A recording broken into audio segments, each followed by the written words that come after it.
الرجل لا يموت، الثوري لا يموت، والشجاع لا يموت، والبطل لا يموت، حتى ولو وضع في القبر. يموت الجبان، ويموت الخائن، ويموت المرتد،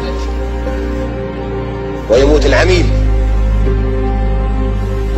أما الشجعان هم أحياء بالمجد والشرف وبالفخر الذي يتركوه وبالصيت الذي يتركوه لأولادهم ولأهلهم ولأمتهم.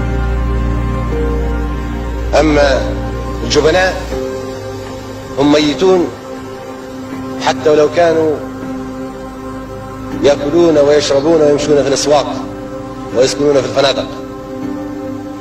ميتون لأنهم بلا مجد وبلا كرامة وبلا شرف وبلا سمعة حسنة وبلا ذكر يتركونه لأولادهم.